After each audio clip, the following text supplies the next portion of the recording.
Hi, everybody. Welcome to Pearson the Vale. Happy Sunday. Happy Sunday. Merry Christmas. Yeah, I hope you guys all had a good week. And a good weekend. Hope Yeah, the weather's good for everyone. we got warm weather coming up again, at least for us in this area. We're going to reach up in the 40s and probably close to 50 for Christmas. Wow. So I don't know what's going on with that. Hope the wind goes away. I'm tired of the wind.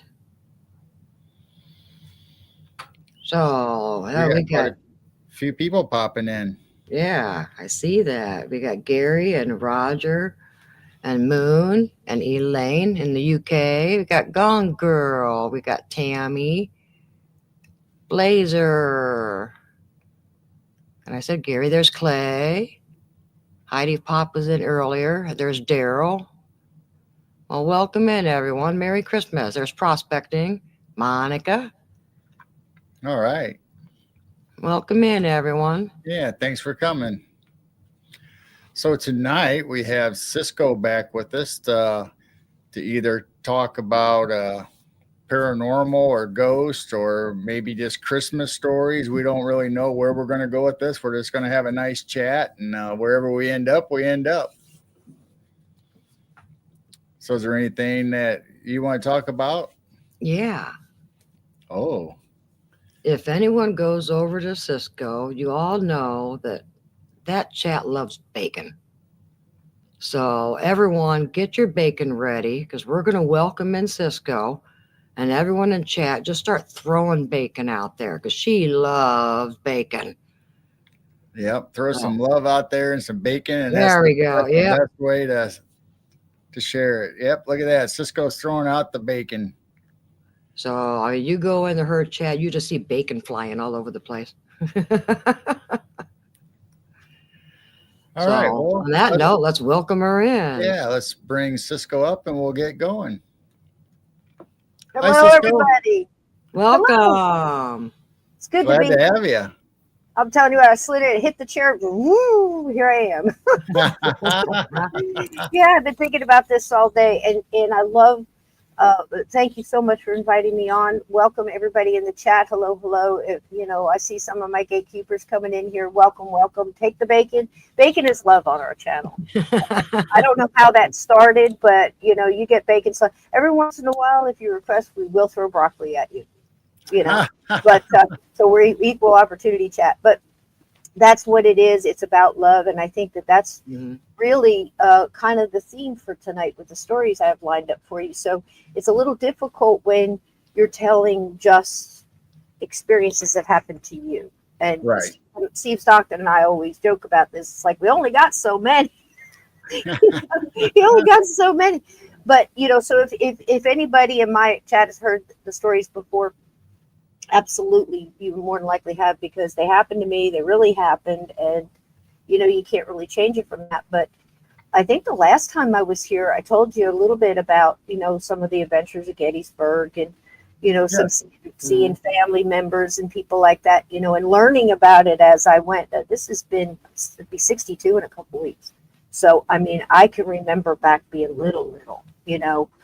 Some of it's real blurry and some of it's very crisp and clear because other things I believe happened around those things to reinforce the memory, if that makes sense. I'm no, expert, but when it comes to those kind of things, people normally say, how can you remember back that far? Well, in my case, and I think I explained this last time, when I was very young, my mom and dad got a divorce. Everybody went their separate ways. I mean, everybody was in my siblings, my brother, older sisters, were all graduating high school at this point in time. So they're all, well, we're going to Florida together. We're going to try this. We're going to go over here.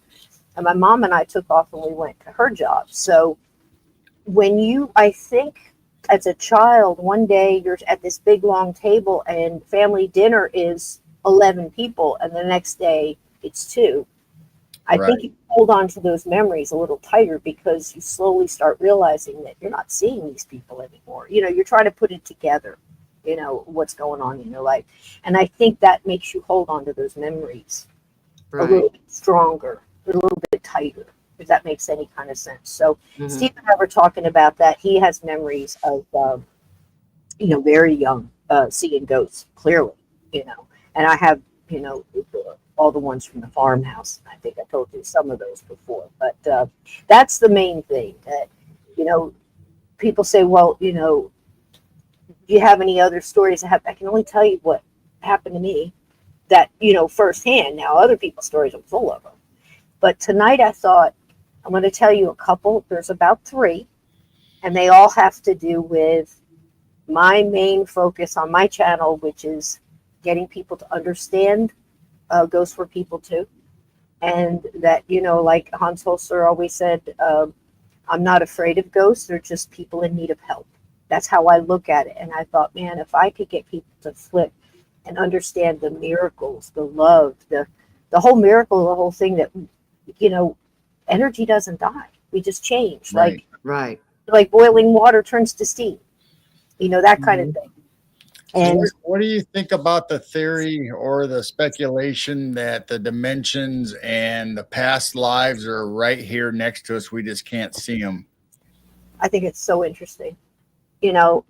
Quantum entanglement, things mixing in, crossing over, split souls, very interesting. Where people could, several cases where I know for a fact that I'm in a room with multiple people with abilities, and we all come up with the same thing. It's like this, she's only half here. Some of her crossed. I think that is so amazing. Like, how does that happen? Right. But it's not, if you think about it, it's not very much different from someone having a split personality. A real one. One comes out to protect the other, and the other, they have no real knowledge of each other, completely different. And there's just so many things that seem to be so simplistic in this life of ours and the afterlife, and so complicated at the same time.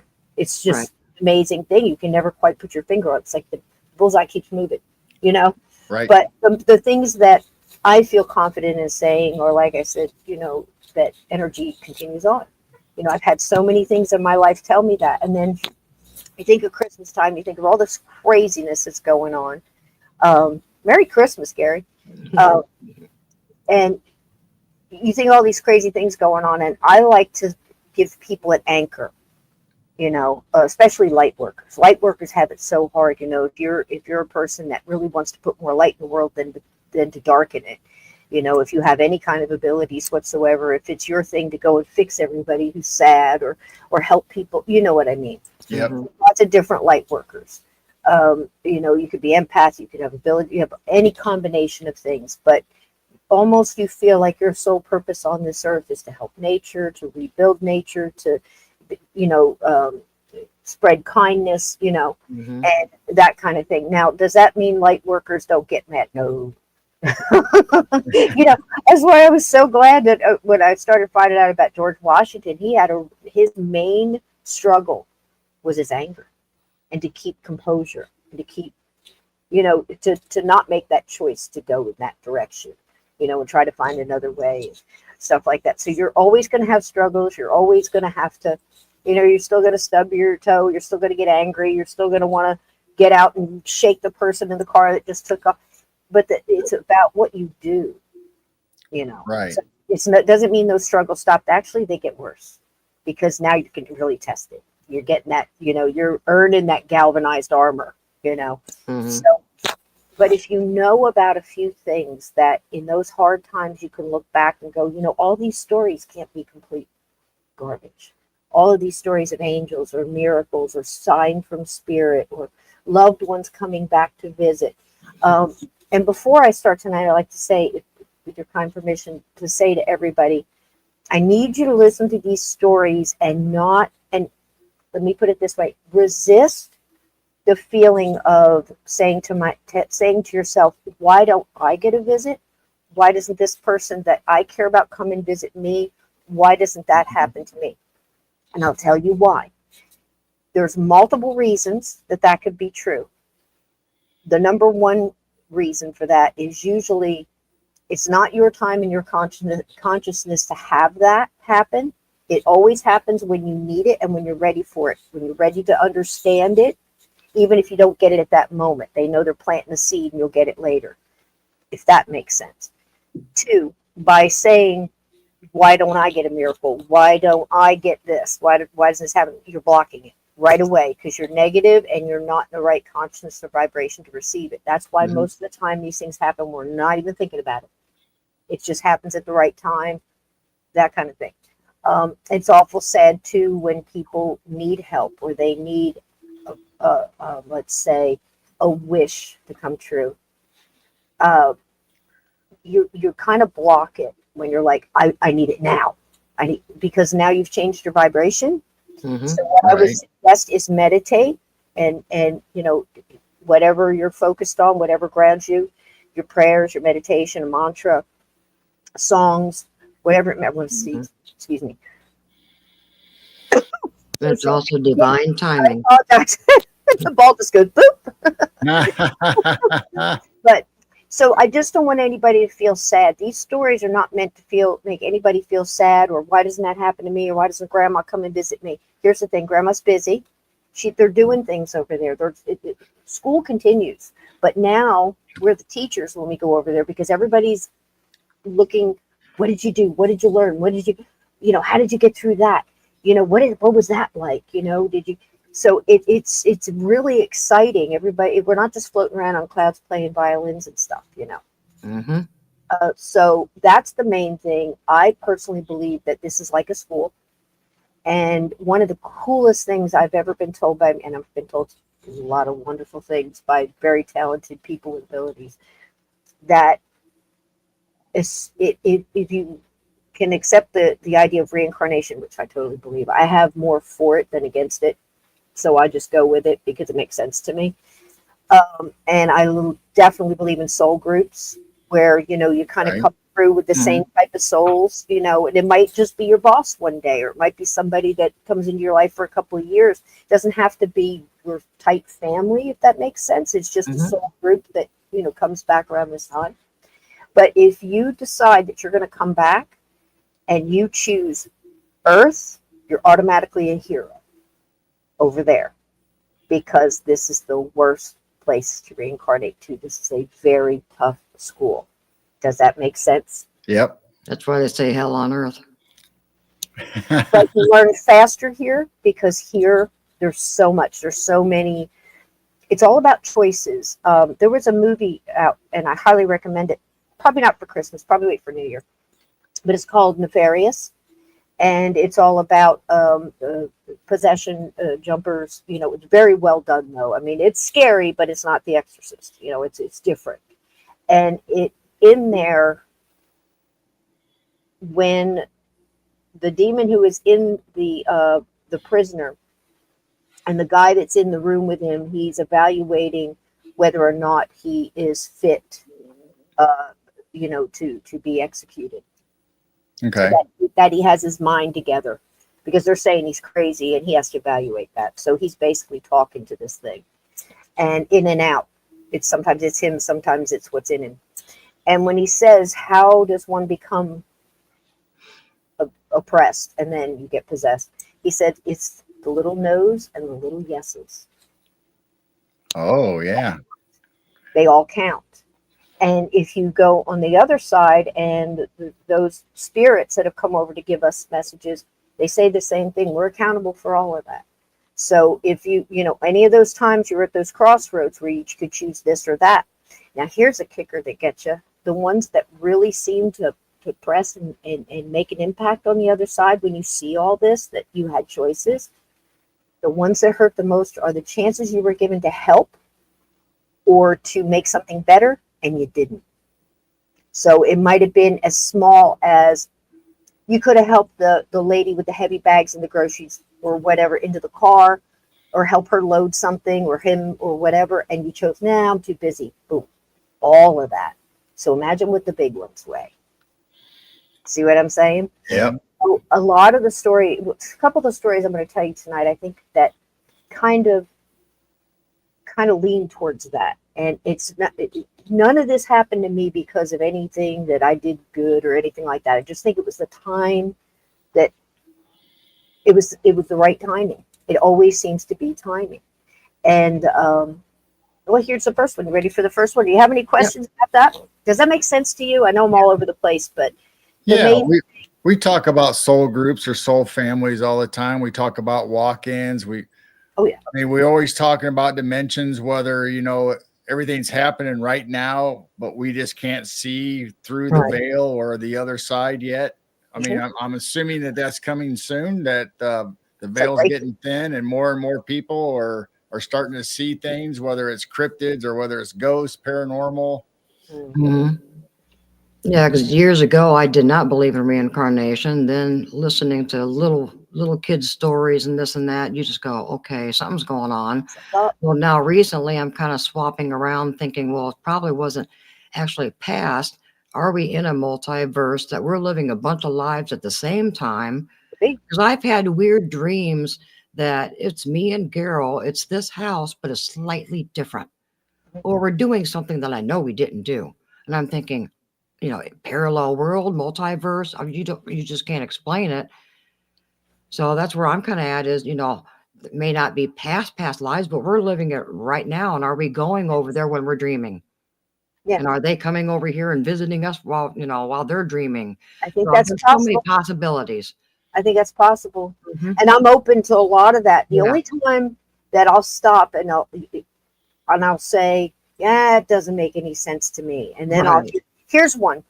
I used to think that, I'm not going to get into big theological thing, but little things written in the Bible. Okay. And I would listen to them. I'd say, like, touching the pigskin on a Sunday, or, little things where you see these, and I think, okay, I'm going back and forth. We can't really pick and choose. It must be in there for a reason. Now, like, oh, gosh, like, how crazy. Two different fabrics. Don't wear two different fabrics of a different weave or same weave. I'm not, it's not verbatim, but it's in there, right? Right. Mhm. So for decades, I'm thinking, gosh, what does that even mean? Why would somebody be punished for that? Why would that be a bad thing? And then now you get to today where everything is, polyester this or synthetic that or whatever. Here's the thing. And I can't say it as well as it should be stated, but they're apparently what they were talking about, there was two different fabrics at the time that they were talking. And when those two fabrics were brought together, it created a vibration and a frequency that was ill to your well-being. And they don't Right. tell you that. So we've got to, so I'm like, oh my gosh, what else am I missing?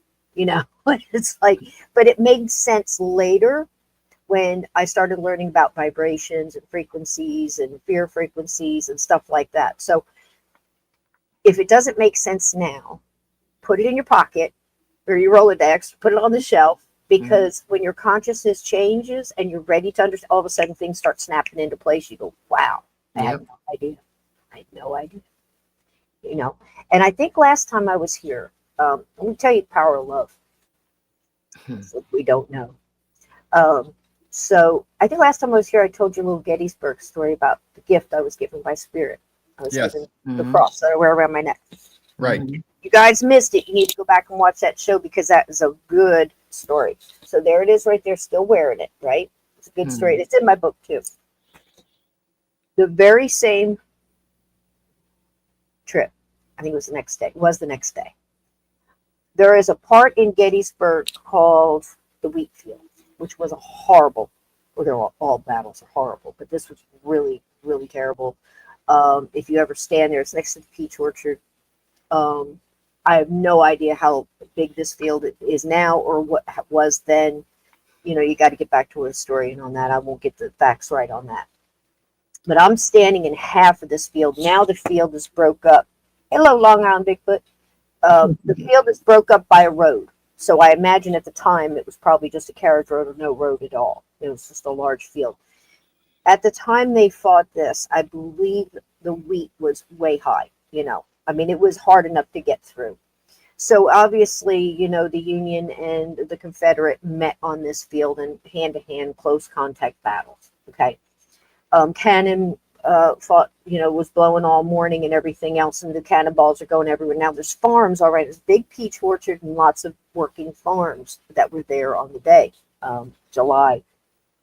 Hot, hot, hot, hot. And this is in 1863 and 64. 64? 64, I think. So anyway, this field was just, soaked in blood, gunpowder, haze, the whole thing, the wheat. And at one point in time, the cannonballs must have hit a farm, and it was a hog farm. Oh, So, yeah. So by the time the sun goes down on these poor individuals on both sides, wounded in every state of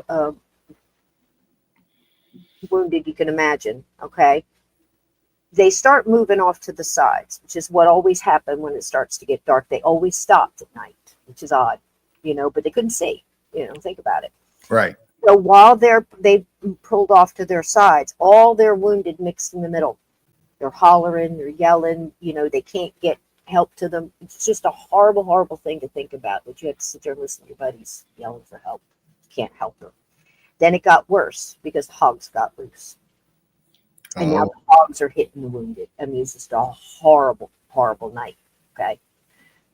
And right before we left Gettysburg, I was trying to make all my little marks, top of a little round top, and I'm going to go over Culp's Hill, and I'm going over here. And I had to get everywhere, just put my feet on certain ground. And at this point in time, my sons went off. They were reading, there's lots of monuments and stuff there. They're way on the other side of the hill. I said, I got to go in here for a minute. I got to talk to these guys because I could feel them there. And it's still daytime. It's about 4 o'clock, I think, in the afternoon. And I walk out in the middle of this field, and I have some pictures. I don't know if I can share them or not. I might be able to. I'll give it a whirl, but I'll tell the story first. So I'm standing in the middle of the field, and as an empath, I'm a 3-4 level empath, and all that means, that's not a rank of any kind. What it means is I've got about 4 of the different sections of being an empath. So world, you're global. If the world is in trouble, you feel it. Good on me.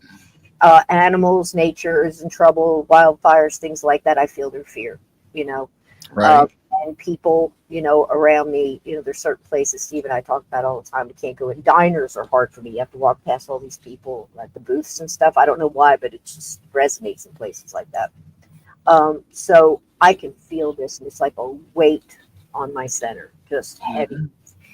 So I'm standing in the center of this field, and I'm just looking around me and going in like a 360, trying to figure out where to aim just this blessing I'm going to put out. And they're all around me, and it's just so cumbersome, and I can feel them coming in, and they want to know what I'm doing there. I'm not hearing the words, I'm feeling it. Okay. I don't know how to express that. It's just very cumbersome. So really quick, I thought to myself, very much like the night before in the graveyard where I did the Our Father and wound up getting the cross, right? This day, I'm sitting there and I'm trying to think, what can I do to bring these guys comfort? Because there's just so much anxiety and such a heavy, heavy weight. Okay. I just said, that's it. I can't take it anymore. And I just got really quiet. And I said, please listen. And I just sang Amazing Grace. In my bluesy tone, and I sang that out, about 2 verses of that, and I did it in a circle, and I just put my hands out, and I was just sending out good energy. And when I was all done, everything was calm. Everything had broke. Everything was like a lull. Like you could almost not hear any birds or wind or anything else. It was just stopped. And I asked them. I said, "May I have permission to take a picture?" And I felt it was okay. Always ask permission. And I felt it was okay. So in a 360, I was just click, click, click, click, click as I turned around. Now I got a couple of pictures of some heads popped up over a fence, Okay. but that wasn't the main thing. As I turned around, every picture is clear of that field until one. Now I didn't see it till I'm back in the car, going home, going over pictures. You know how you hear on Nuke Stop By, you didn't see it till after. And I'm like, whoa. And this one picture, when I look across the field, right after I finished singing, pink mist fog over the whole field. Mm. Oh, wow. No idea what this meant. Now it looks like a filter. It looks like, with somebody, I had people say, well, you were smoking and you put a filter. Look, I don't have time for that BS. And I would never lie about it because look, they can hear you and I'm accountable. So I'm just telling you, this happened. And I had no idea about the colors. I mean, we've talked amongst ourselves on my show about these colors, like the angry eyes, the energy of the red eyes, whether it's Bigfoot or Dog's Man or ghosts, and they change. Well, we change when we put out energy, so hey, it makes Right. sense. So now I have to study, what is this color, pink mist? What is this about? So this was about 10, 15 years ago, I think. So I'm looking through, I'm sure I'm Googling it, whatever. We could do all the paranormal stuff. And I just pull up orbs, different colored orbs. And somebody has made the law, I guess, on what these colors mean. And when I looked up pink, it was love, accommodating. There was another one that was like a calm, it kind of meant like a calmness. And I was like, well, that was it. Maybe for that one brief moment after 150 years, because it was 150th anniversary, Right. that field felt love and calm. Oh, wow. I'm going to see if I could share that picture with you. It says here that I could screen share. Yes. Are you seeing that on your side? Yeah, you can. Mhm. Let me see if I can pull it. Okay. I will have to pull up the pictures first. Let me do that. Let's see. If I lose you, am I still here? Yep, you're still here. Still here. Yeah, I know when you do screen share, it kind of blocks your view of the screen, but you're still here. Okie dokie. All right. And I've got 2 StreamYards up here too. So guys, this is going to be fun. Don't tell them Yeah. what buttons I'll push. Yeah, because I see a lot of your people popping in, so that's nice. Hi, Thank you everybody for coming. I see right, a here- lot of bacon. Here it is. And this blows my mind. I could cry just looking at it. Look at this. Do you see it? Yep. Oh yeah. Explain that to me. Wow. I absolutely can, except for what you just said about peace and love for that instance coming over to that field where horrible stuff had happened. Do you see the waves in it where it's almost like a Yeah. thickness to it? It's like a wave, it's like, and it's almost where the wheat, it's not as high here as it was that day, but you can even see like the wind on the wheat and everything. There was nobody smoking. There was trust me, there was nothing. And I have another picture that shows you exactly, if I can get it right, what the rest of it would look like. Oh wow. Wow. That's what all the other pictures look like. That's quite a difference, isn't it? Yes, it Yeah. is. Mm-hmm. And they have it cut out to where you can walk through here and you go up to the monuments and stuff. And I was standing right in the middle of this. So, like I said, I say many a time that if you're going ghost hunting, if you're going paranormal investigation or anything else, intent, what you carry with you, Mm-hmm. your mood, the things you do and say have a lot to do with the stuff you're getting and what you're attracting. Exactly. I'm standing in a field that probably has, I would say, at least 100 ghosts that have gathered there because they didn't have to die on that. They just gathered toward the light that Right. and to have that and to have that feeling change, incredible. The power of love and kindness is so strong. And that's why I tell everybody that a pinpoint of light will wipe out darkness every time. Mm-hmm. So there you go. That's one. Ain't that something? I So- love it. So you brought up Dogman, not necessarily with this case, but have you ever heard of during the Civil War where the battlefields with, like you said, the wounded are laying out there? And have you ever heard of Dogman or werewolves coming up and feeding on the bodies? Because I've heard that a few times, but I don't know if it's true or not true. Or I've not heard it from anybody I would trust as far as the words, I would have to hear it from somebody, right, and the reason I say that is because when it's coming out of you, I'm reading it through my sensors, my filters. And some people tell stories they believe, and then there's some, so you can't really get, it's like a what do you call it, the lie detector test, kind of Right. thing. So if they believe it, then you have to use your other filters and kind of sort through it. But here's the thing, I don't discount anything. I mean, you got old Green Eyes over Chickamauga. You've got, I know they're there. I know there's entities there that feed off of that loosh, that agony. Most of the time when I've come across things like that, it's been when I've been on a battlefield rescue trying to cross these individuals, and there's other entities there that don't want you to do it. So that would Okay. include human entities that have passed, and stayed for whatever reason, or are bad humans. Alien, so extraterrestrial, same, that are there, and also things that were never human, and we know they exist. So, but not ever the Dogman werewolf or anything like that coming and attacking them. I'm sure there's stories. Right. Now, I think there was even a movie at one time about some rogue Civil War people that I think they almost became almost like skinwalkerish type, Oh, because okay. of everything they were doing, and they were getting into some Right. black magic kind of thing.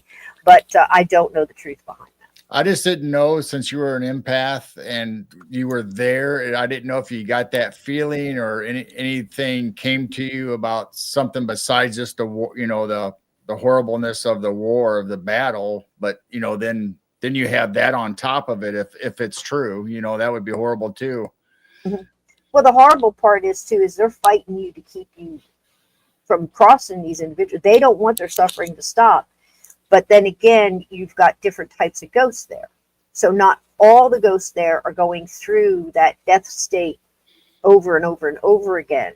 So there's all different types. So there's some that even stayed back because they know these guys can't hang on their own. So they're staying with them, and they're intelligent, staying with them, and they won't leave till they leave. And they don't know how to get them back, So that's one of the reasons I'm always saying, people jump on me because they say, well, I wouldn't go in an insane asylum or a prison like Alcatraz or jail. Because look, I know how much it takes out of me, and I know how long I'm going to be fighting after the fact. And I could be fighting for 2-3 years to get the stuff that's going to attach to me no matter what I do, because they're just, look, how were they in life? So you Right. have to, now they're dead, and you got to sort through all that anxiety, and what do they even see? So everybody thinks that when they go into a house, you're going to be talking to a person like you and I are talking. And Mhm. you very well might be.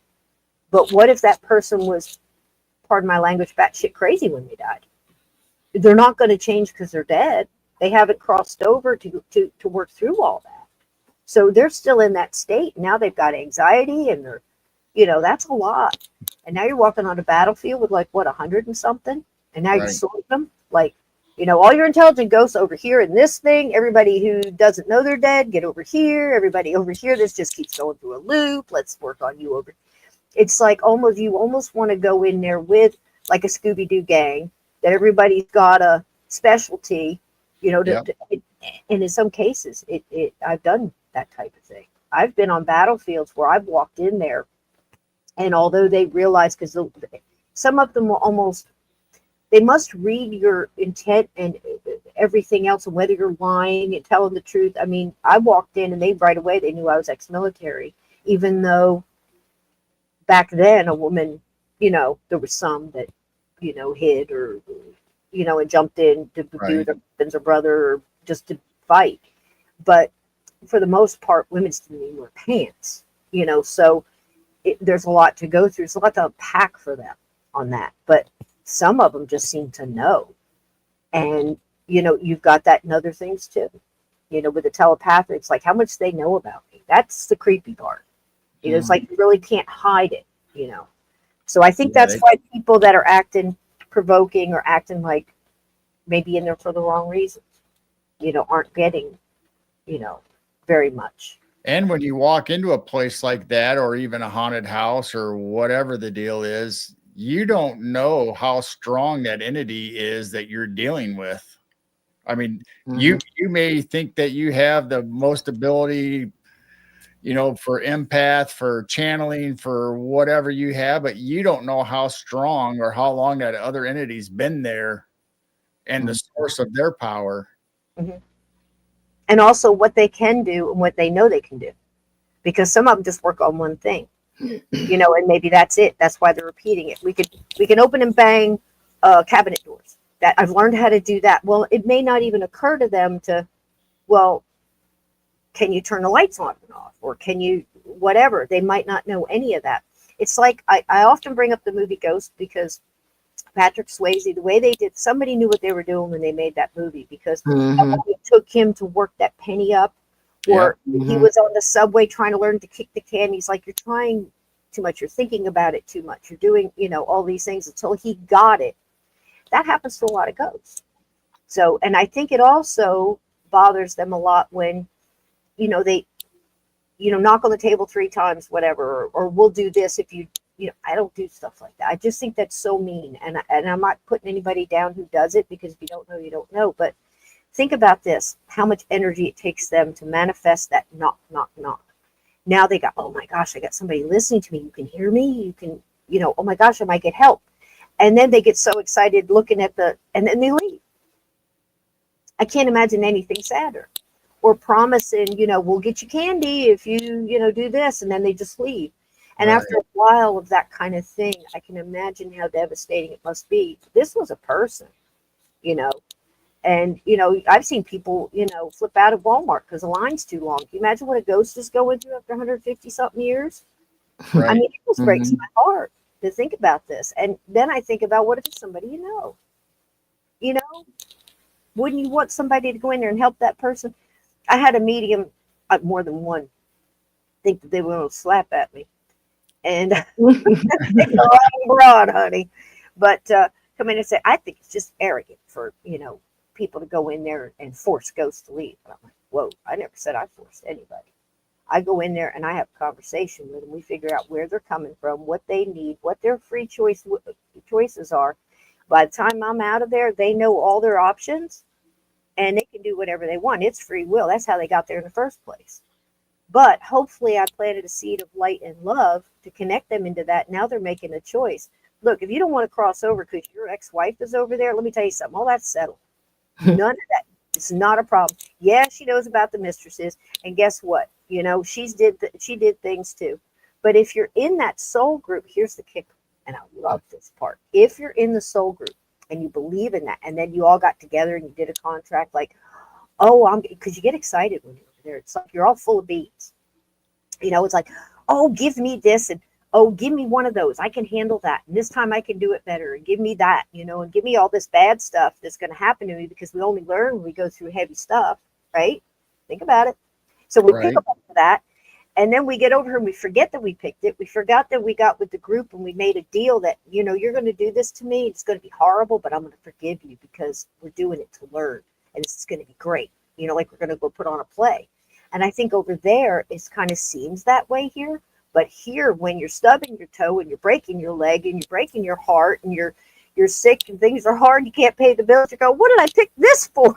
Mhm. But it's kind of that drill sergeant, good teacher, good parent, great, grandpa kind of thing to say. Is like when the person comes up and says, my life is terrible. This is happening. This is happening. This is happening. All this horrible stuff. And that annoying person just looks at you and says, good. Good? What do you mean good? Well, this is where all the good stuff happens. This is where you're going to learn. And that is a sum up of, I think, why we're here, if that makes Right. sense. So you brought up an interesting point, and I've talked about it before. And I know Jane has, and people that don't want to cross over, are those people newly dead and they don't know how the process works? Because if you're in a soul group, I would assume that you'd want to go back and hang out and get another reassignment. I mean, I don't think if you're in a soul group you would stay behind because somebody else is on the other side, because you already knew that because you came from there. Are you here or have you crossed over? Because if you're here, you don't know anything yet. You don't know any of that, even if you're dead. Here's a quick. There was a man, and he's sitting at the table, a kitchen table, I picture one of those gray ones with the swirls that look like old marble, 1950s, Right, 60s, right. this kind of thing. Okay. He comes in all the time and he sits at that table. They smell the smoke. They hear the chair. Sometimes things move. Sometimes they'll hear like a grunt, or an early morning before coffee, something like that. They called him whatever. They made up a name and called. Well, that's Harry. He comes in here and he's they had a little story. Okay, story was wrong. His name wasn't Harry. But here's the deal. Harry was a good guy. He just lost it when his wife passed. His wife was the light of his life. His wife kept him together. His wife was the light in the house for him. And Harry just got very sad. Again, his name is not Harry, but we'll just call him that. He got very sad. He got into this very, let's just say, gray, dark emotion, depression, of course, in his life. And he passed there in the kitchen. Now, it's not he was a bad guy. It's not that he was afraid to cross. He didn't know what to do. He just knew he missed her so much. And I don't know what he went through the last days in life, whether, he had pains and all this other stuff, and then has a heart attack. I don't know the suffering. But his wife had crossed over, and his wife had been coming often in her spirit form to help him cross over. He could not see her. He could not hear her because he was in such a low vibrational darkness of his own making, Right. that he could not lift up and see the light that she was bringing. We all sat around. It took a long time. Multiple different people with abilities and talking. Then at some point, I'm just like, just go get her. Talk to her spirit guides. Go get her and tell her to come over here. And tell him it's okay. And the whole time I'm telling him, do you remember what the hugs felt? Do you remember how her coffee smelled? What did she make you for breakfast? I'm trying to connect him, get him out of the darkness, ease him into the light. It's blinding at first. Think about it. Think about coming out of a bar. You've been in all night. You open those doors, you come out, that light hits you. Kind of like that. So you don't want to do it all at once. And I'm like, okay, now lift up your head. You remember, and you can kind of feel his things changing. And you hook them into that love and that warmth, and they start remembering what that light and love felt like. Now he can see her. Now take him. Because if you leave him, this is where it's not arrogance. It's not a mission. It's a loving. Because Right. now if you leave him and he chooses not to go, how quickly is he going back into his dark cocoon? Right. That makes sense. Then he might be unreachable after that. I mean, I don't think we could ever give up. Now there's plenty who choose to stay because they want to do some things first. They want to stay and help somebody else. They feel like they need to do more to cross over. There's plenty of those. And I think that's totally possible.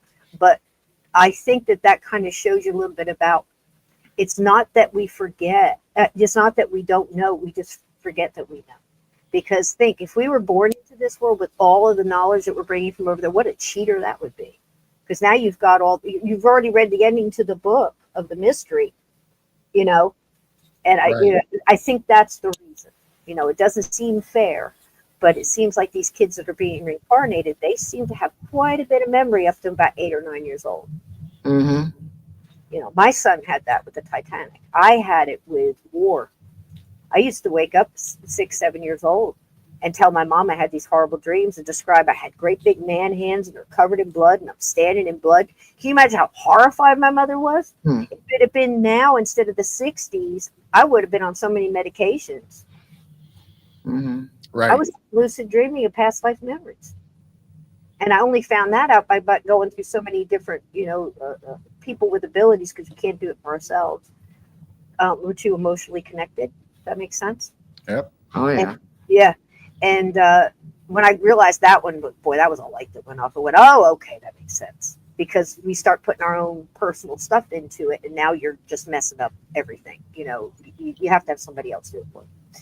So I was told that I've probably been a soldier in most of my past lives and a warrior. And this time I tried to do it again, and the universe went, It's like I did great, but I was going in, I was never going to get married, never going to have kids. I was going to be a career soldier. And I was just, just put me in, coach, It's like, and then the universe went, watch this. We're going to let you do it. You're going to do great. I felt like I was home. I felt like John Wayne out there, chin strap going, I'm chewing gum. I'm just walking. It was like butter. It was so simple to me. And Do you then the think- universe went, and totally changed everything. Do you think most people have the same type of occupation like you just talked about being a soldier? You think they're career soldiers through their afterlife, or do you think they venture off into different stuff? I know soul families can kind of pick and choose whether their dad, the mom, the aunt, whatever. Oh yeah. Yeah. But do you think people have occupations over and over again? I think you're drawn to certain things. Here's a fun one. Like they'll say old souls. A lot of people are old souls, and I think that's more common than not. I think, most of them are. There are some new ones, and because there's plenty that say, I'm done. I'm good. I'm good. And the only reason you choose that, my understanding is the only reason you would choose to come back is because you come back as a higher vibration. And there's always, you could do better. So there's going to be those people in the corporation that's like, I'm good right here. I got my office, I got my window, I got my desk, I'm good. I don't need to learn anymore, whatever, and elevate higher. Vibrate higher. So you're on a different vibration level. That's why I think all of this is absolutely possible. The parallel worlds, the multiple, all of that. Who am I to say? I just think it's so wonderful. There's so many things in the paranormal, supernatural. There's so many scary, scary, dark things. Absolutely. My main thing is to come and I'll talk about them. I have no problem talking about them. There are certain things in Native American culture I won't, Right. because I know. I know. And you get these cheeky monkeys on. It's like, I played with Ouija board. Nothing ever happened to me. Oh, really? Anything happened to your neighbor? How about your grandma? How about your girlfriend? Because time is on their side, honey. All Right. they need is that crack, and they could wait lifetimes. You know what I mean? And you don't even know. It's like you might have did it, and then you found out, your tire, or your job, or your divorce, or a kid gets hurt, or something like that, or you start getting sick, and your personality starts changing. You just don't even realize it. So the thing is, it's not the Ouija board; it's the invite and the permission. And you can do it with a glass and a Sharpie on the floor. You're just giving. And here's another thing: there's not a lot of high vibrational beings floating around waiting for a bunch of teenagers to get together on a Friday night with a Ouija board. You're going to get the low vibrational, lingering things that are wandering around going, hey, this is interesting. Yeah. What I mean? That's what you're Yep. going to, you want to connect with higher vibrational beings. You have to do that in a different way. And you do that in a different way by raising your vibration through meditation and other things, and, that kind of connection. Does that make sense? Mm-hmm. I hope I answered that question. It's because I just think that you just don't know. If you're here and you're staying earthbound, there's some really, bouncy earthbound spirits that have no intention of crossing now. They're getting it, they're doing their thing, they're visiting places, they're going places, they're doing whatever, they're hanging out. A lot of them are hanging out at bars. I know we talked about that before. Those are jumpers and stuff, that because they want a little taste of that alcohol or that drug or whatever it may be. They're real quick jump in, jump out kind of thing. Not very long. Almost like a walk in, but that's different, or a step in. That's different. That's usually a higher vibrational being that has to come in and take over for a minute because they know you're not strong enough to get through it, and it's imperative you do. So a lot of times you get a jump in, like you don't quite remember what was that, that kind of thing. So that's interesting. People are saying they're hearing a clicking in the audio. So I don't know whose end it's You on. got it clicking?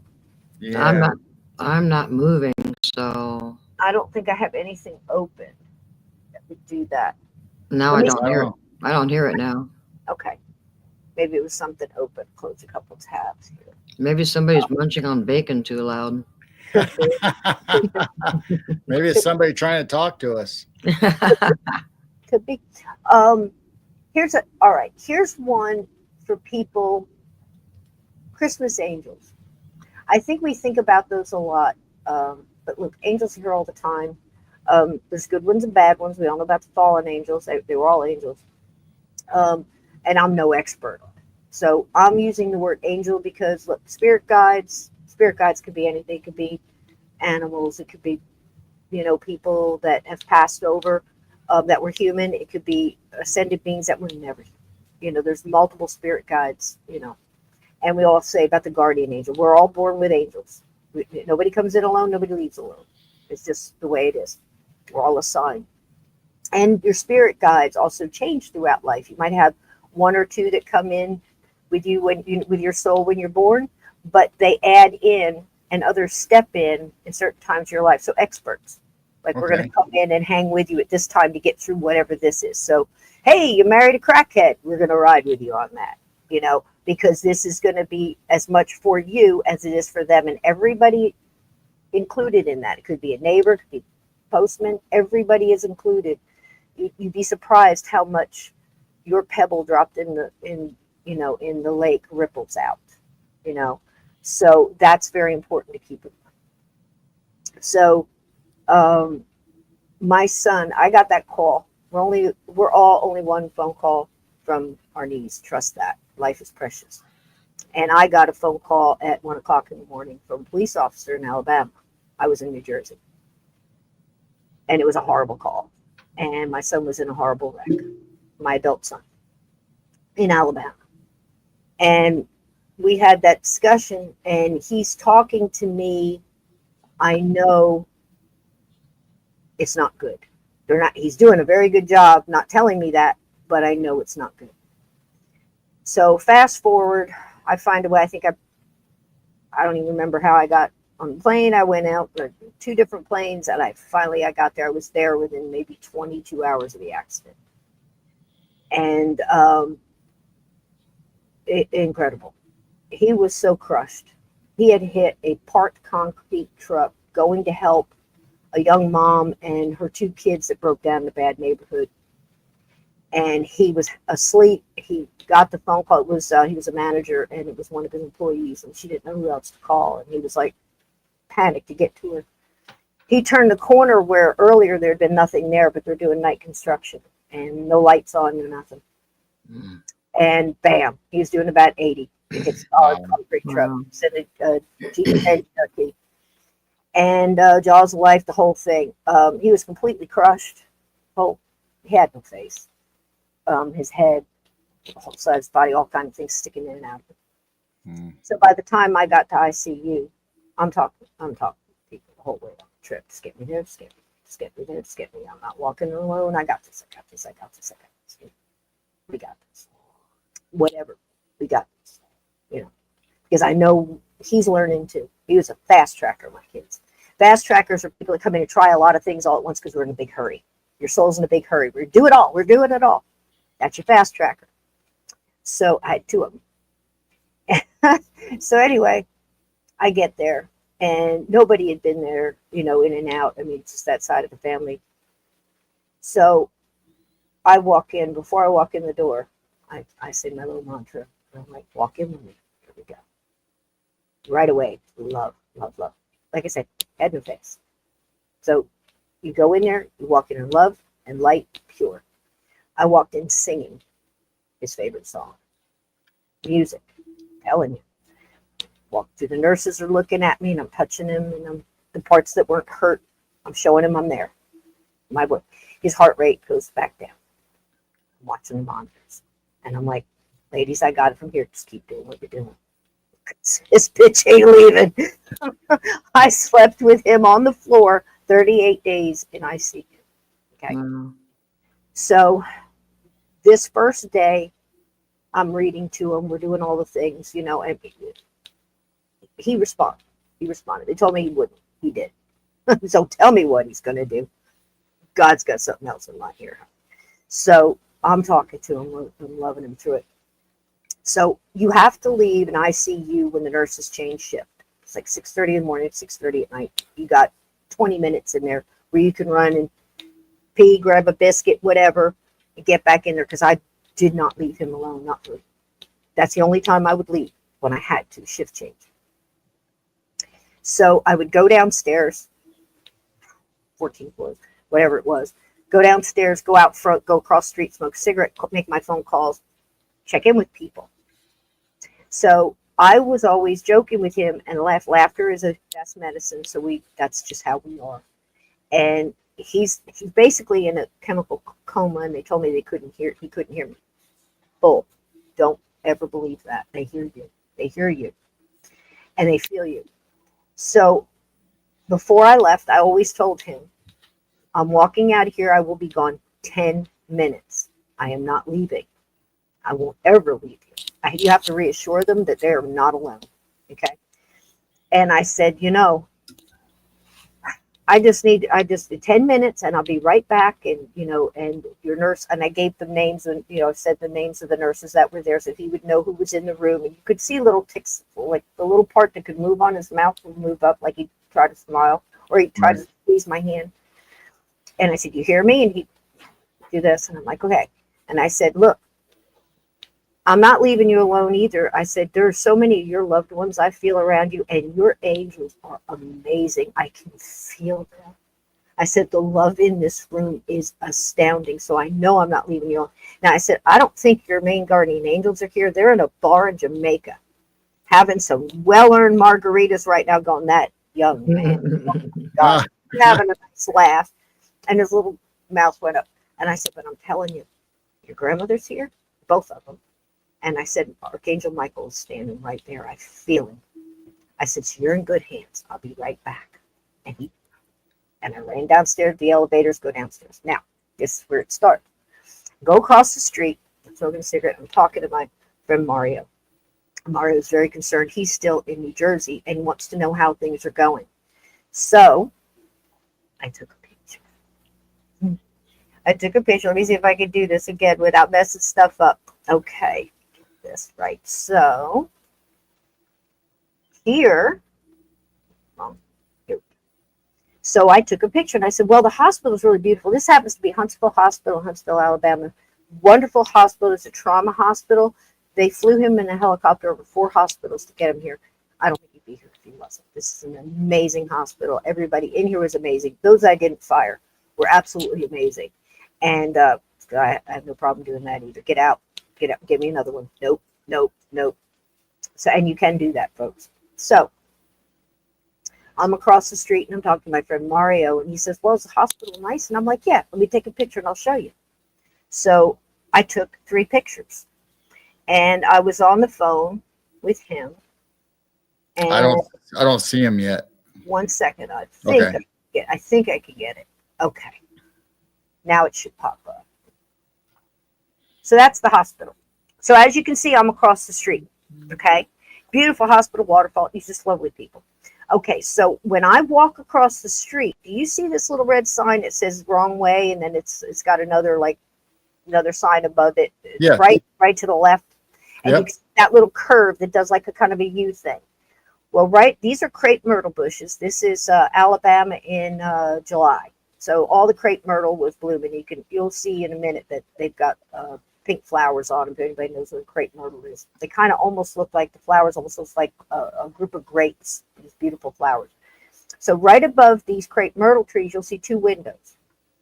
My son's window is the one on the right.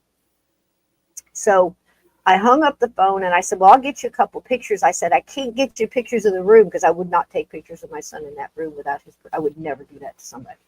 So I said, I'll get you as close as I can. You could almost see the back of his bed in this one window. So I walk across the street, and the route I took was right across the street, and I was standing right about where that red sign is. And in my mind, I felt like I was standing kind of under the trees because they come out and around. And let me give you another one. So I took another picture.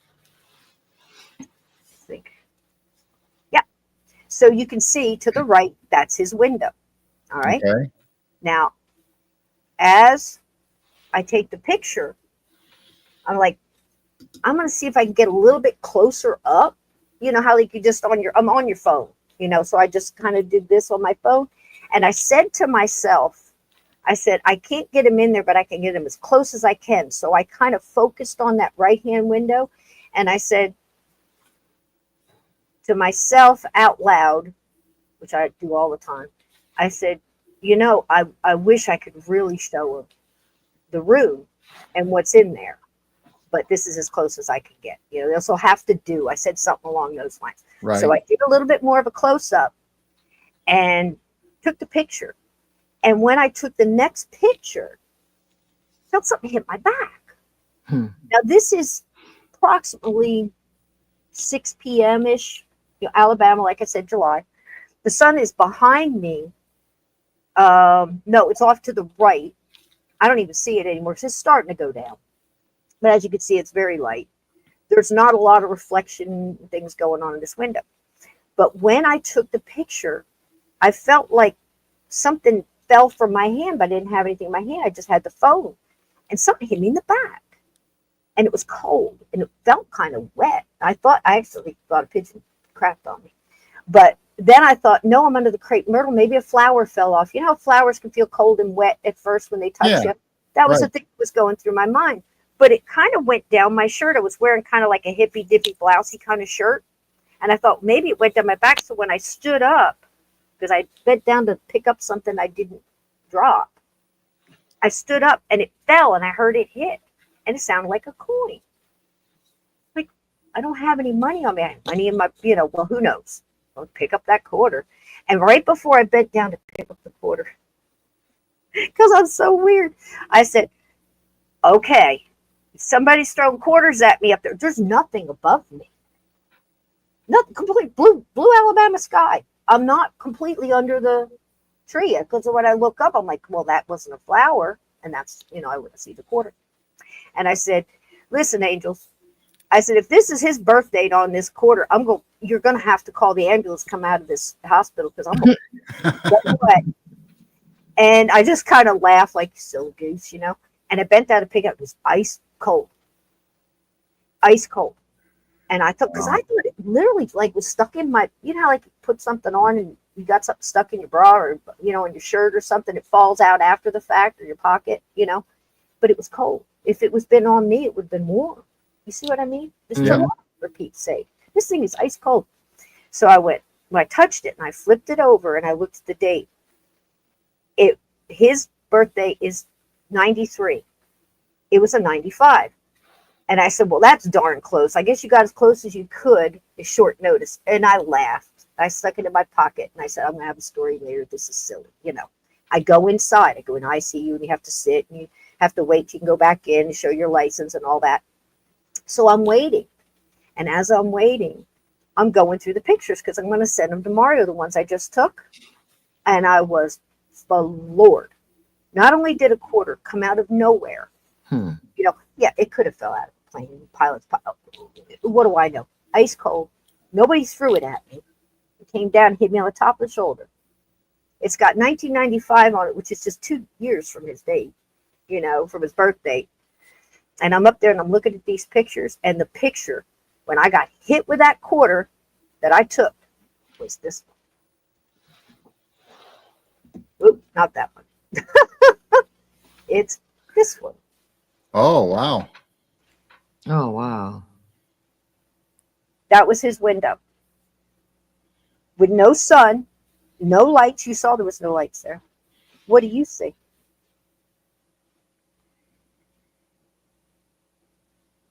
You see that white glow right there? I Is see that a lot of energy. Uh-huh. Now look at the form in the front. What I see, that's Archangel Michael. Those are his wings. And all the things around him, behind him, are all the people I felt in that room. Because I said he's right here, and all your loved ones are here with you. That's what I saw. Oh, I do. Wow. I do see it looks like two wings going up, and the head looks like it has real long flowing hair. Michael is one of my absolute favorites. He's the one I call to go into all these dark places, and he's the one I call. I talk to him like I'm talking to you right now. He is the absolute bomb. He is a warrior angel, and he has never, ever, ever, ever, ever let me down.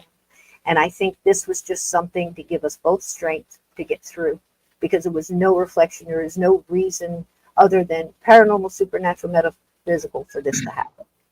And I saw it like that, and I just went, Michael. Wow. It blew my mind, and because I felt it. So to me, this was just a confirmation that, yeah, we're here, you know. and he got me through it. So there you go. That was something. So to add on to that, this young man could not speak. He had his jaw was broken 7 places, mouth wired shut. And as soon as you could say a little bit, you know how the nurses always ask you every time they come in, what's your name, what's your birthday? Mm-hmm.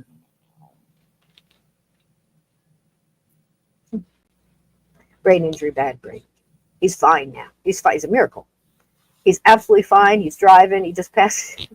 He's a miracle. And now this is a person who had a 15% chance of making it. One night, he went up to 85. Well, we did a little something. And that's all on medical paper. So every time they asked him what his birthday was, instead of saying 93, he said 95.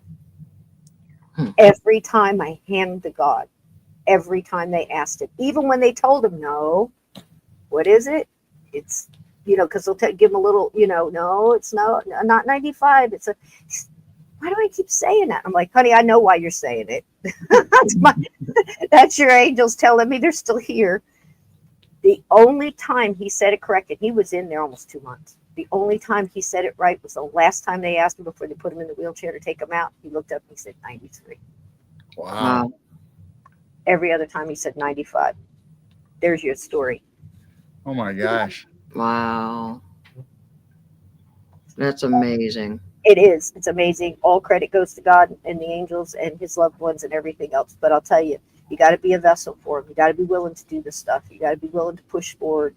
You know, it doesn't mean that you're not going to break and have a hard time getting through. But faith is the rock you stand on. Plain and simple. And people, I think, misunderstand. It's not, faith is having the belief that it's going to turn out the way you want. Faith is having the belief that it's going to turn out the way it needs to. And you're going to get through it, whatever it is. And once you get that, you go, oh, okay, you know, I am learning through this. We are going through this for a reason. We are, you know, and that's some of the hardest things I think in life to get through. But I wanted to make sure tonight everybody knew love exists, angels help your loved ones. They all exist, and they help when they can. They can't do it for you, because you have to. You have to make the moves and the yeses and the nos. Does that make sense? Yeah. Absolutely. Thank Still you have so quarter. much. Still have the Well, quarter. Still have the quarter. Still have the quarter. Is there any questions on that? That one makes me shake because it's just so real.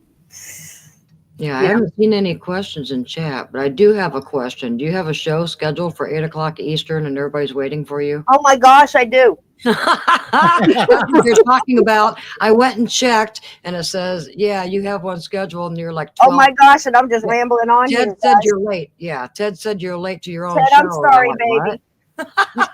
I'm sorry. Well, we'll have to do this again. oh, You know, Yeah. definitely. I've got a couple more for you. I'll tell you the time I got a ride from an angel. And Oh, right. yeah, and a couple other ones too. I've got a few, like I said, but that one, you know, love, guys, just hang in there. You know, I know it gets dark sometimes and we get scared and whatever. Just reach out and ask your guides and your loved ones for assistance to move through. Mhm. And that love it's so powerful. It's such a healing thing, and it's such a binding thing. And I think that's what we're here to keep alive, is that love and that hope and that warmth. We can't lose that humanity. Yep. That's the main thing, and they're all rooting for us over there. So we got to pull each other through this mess. I'm Right. here for you guys. I hope you're here for me, and thank you for having me. I'm so sorry I just rattled on. I apologize. I hope No, you- that's fine. We Oh. love stories and love hearing it, and it's a great thing to hear anybody else's experiences or what their thoughts are and stuff, and then it kind of helps us create our little piece of a puzzle here and there that we can Yeah. put together. And that's what it is. It's like you don't know where it fits yet, but keep that piece because we don't have the cover to the box, you know? And we keep thinking that puzzle piece fits and banging it in there, you know, and then you find out, whoa, you know, that didn't fit there at all. You know, something Right. else Right. comes around it, you know, and I think that's what it's supposed to be like. But I will tell you one more quick one. I'm coming, guys. I'll be right over there. I gotta tell you this because this is Christmas. So that young man, I got him home. I brought him home with me, and he's, like I said, he's doing great. He's working, he's driving, All the things I said he'd never do. Don't ever let anybody tell you what you can and can't do. So anyway, we're because of the traumatic brain injury, which is again fine at this point. I mean, or he makes it look so easy that it doesn't seem like it's there. There's little things here and there. You never quite get over, gosh, I've got one. So, but for him to be in the shape he's in. So the first Christmas he's home, I'm real big on remembering, like I said, my past love with my mom. My mom's huge for me. And we're watching, he couldn't watch anything flashy because it would cause the seizures, right? And the neurostorms and stuff, right? So we couldn't watch anything like that. We had to ease back into any kind of TV. So we watched like all the seasons of Twilight Zone.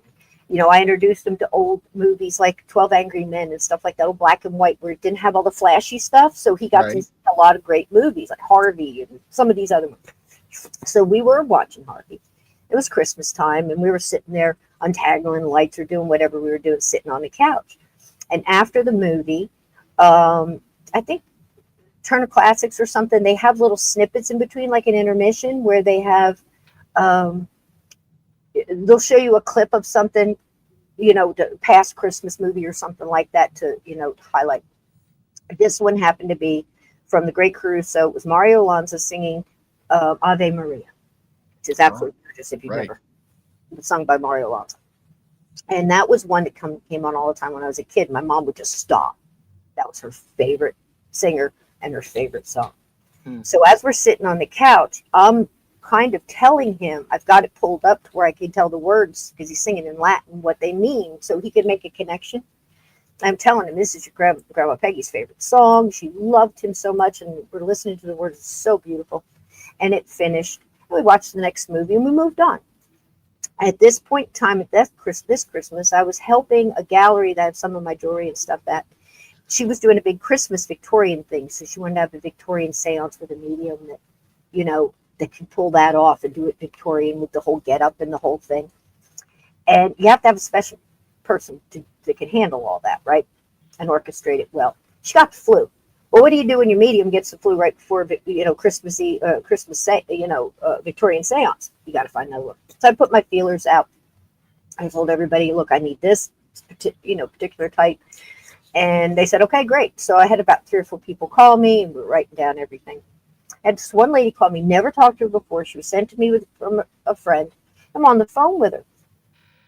And I'm telling her what she needs. And I'm like, she goes, yeah, I got the getup. I got an outfit and the whole thing. I'm like, yeah, it's awesome. This is great. This is what you're going to get paid. And are you fine with can you get there? Do we need to get you a ride?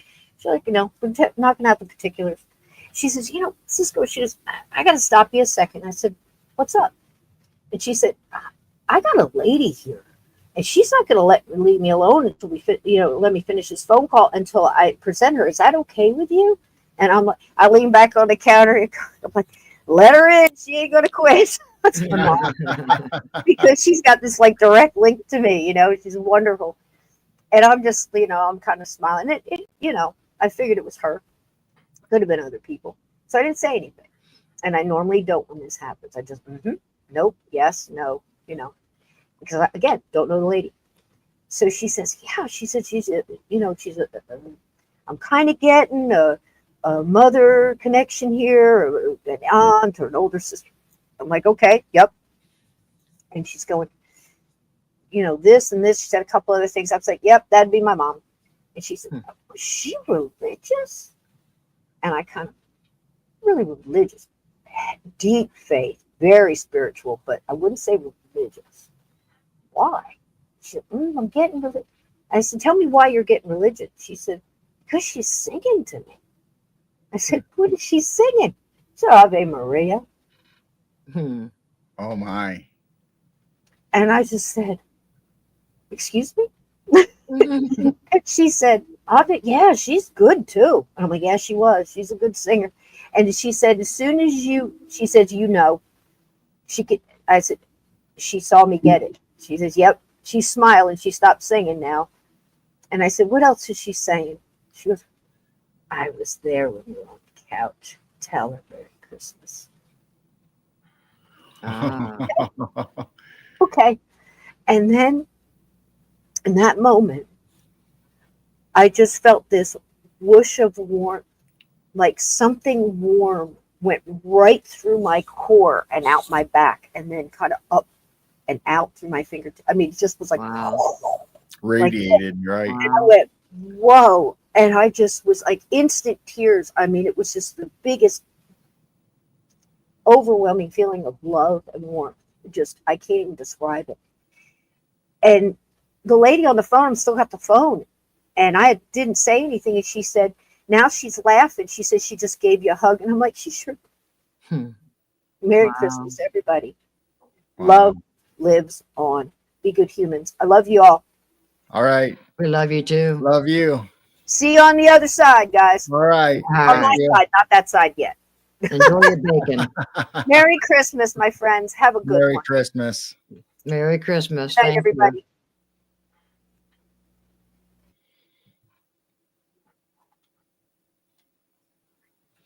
Well, on that note, everyone have a Merry Christmas.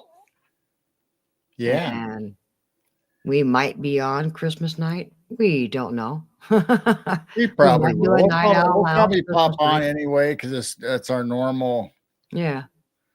Wednesday night out lounge night, I think, right? Yeah. So So we we'll might probably see be you on. guys. We don't have big festivities. All the kids will pop in and out and stuff and do it. So we'll be sitting here later in the evening, and we'll probably come on. Yeah. But to So Cisco's point, love is the strongest energy, the frequency that can travel and penetrate anything. So make sure that you're sending out love and blessings. And mhm. I try to say it, and I try to send out love and prayers to everybody. And the number one thing is you got to make sure that you love yourself. It's hard to generate love outward to other places if you don't love yourself. So you got to work on that first, and then you can share your love and your power with everybody else. And also, you know my saying, life is like a buffet line. Eat off your own plate. Just focus on your own life, your own journey. Don't look at what other people are doing or saying or how they're living their lives, compare their lives to you. Just love one another, forgive. Just don't hold unforgiveness. We just got to have unconditional love and just love everyone, accept everyone for who they are, what they believe in. We all have our own opinions. We have our own faith. We're walking our own journey. So everyone's walk is totally different. So just love yourself and just focus on your own life. And I think we would all get along better. Right. So having said that, everybody, we're not going to keep you because we know Cisco's going on. Yeah. We know Heidi Pop is Yeah. getting ready to go on her show. So we love you all. Thank you for coming. Merry Christmas and a Happy New Year. And I'm sure we'll see you Christmas. So we'll tell you again, we love you all. So keep safe, keep warm, and share that love out. And keep your vibrations high. Keep looking up. Love you guys. Love you.